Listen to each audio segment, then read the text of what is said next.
as it becomes large. Okay, all right. So if we're looking at this, so copy one of those U's and make one more because it has 3, but we actually have 4 there. So see up on the hypothesis, yep. Yeah, there it is. And so what this is saying is that all 4 treatments are the same. And the other one is saying like all the average amount of times that they stay is not equal. It's different. That's what this is saying. Okay. And so now let's write this up. It was hypothesized that the 4 different treatments for COVID patients would all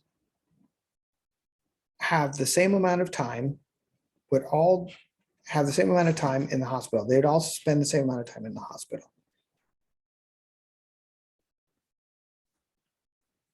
And you can get rid of that moderate smokers, yeah. In order to test this hypothesis, analysis variances was used.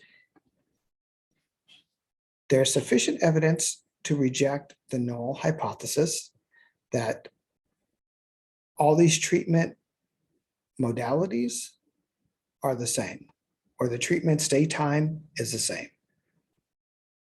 Whichever one you want to use, right? So the days that they spend in the hospital is the same. They're different. The p-value was, I think, 6 zeros, so 0 point and then 6 zeros, 9. So 0.00000009. The level of significance was 0.5. I am almost, I don't know what, 99.9991% confident that at least one of these treatments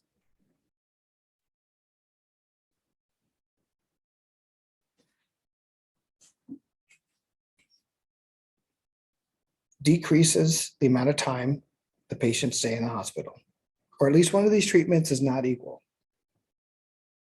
right?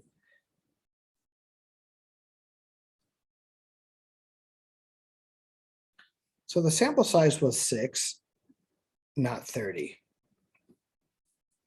This indicates that we need to check our skewness and kurtosis.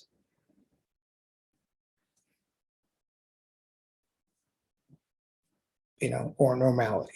And our skewness and kurtosis is not in the normal range. One of them was at 3, remember? This would indicate that our p-value is not accurate.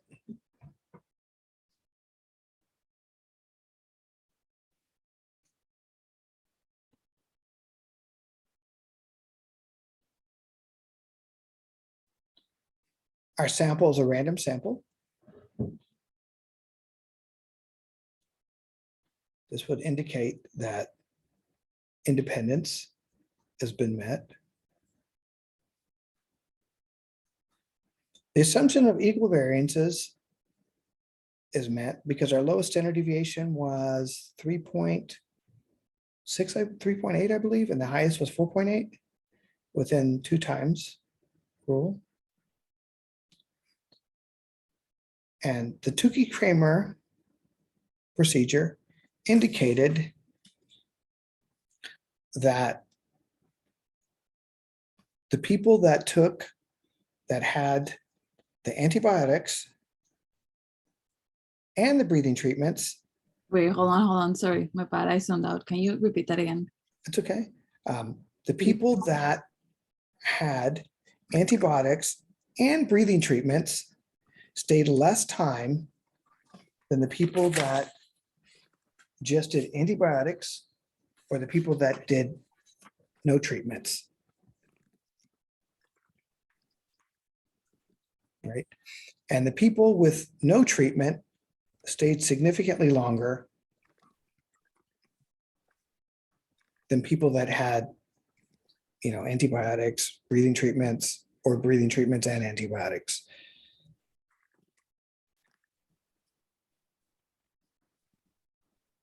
Professor. Yes.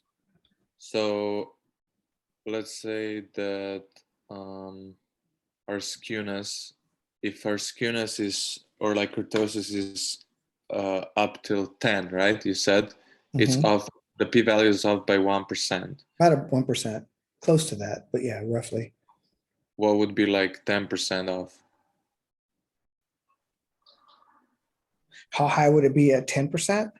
Yeah, that Oh, would God. be You're probably looking at in the 20s somewhere. 20s. But Yeah. like, even if it would be like a 10% off, it would be still different because our p value is so low, right? Exactly. And so we're going to address that right now. And so we want to add something in there to say that even though our p-value, even though our skewness and kurtosis is not within normal range, indicating that our p-value is inaccurate,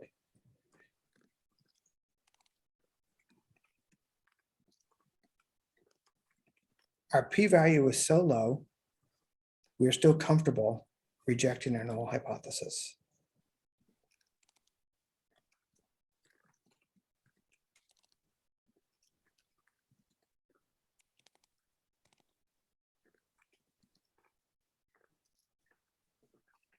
There we go. And even though we've spent a tremendous amount of time on this, that will get you 25 points on the midterm.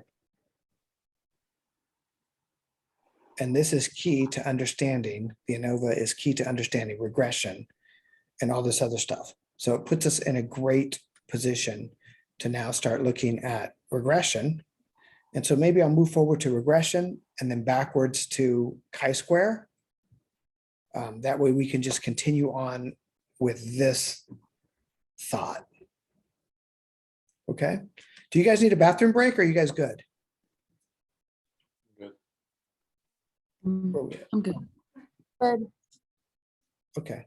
So I'll give like you guys just, maybe 5 minutes to use a bathroom or grab something really quick to eat or something like that.